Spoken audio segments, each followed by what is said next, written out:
وما من دابة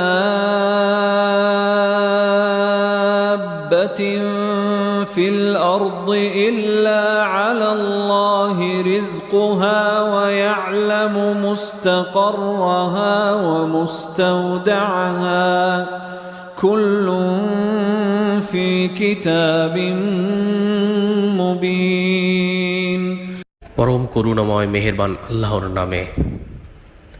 আর পৃথিবীতে কোনো বিচরণশীল নেই, তবে সবার জীবিকার দায়িত্ব আল্লাহ নিয়েছেন।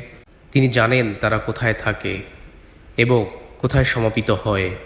সব কিছুই এক সুবিন্যস্ত কিতাবে রয়েছে।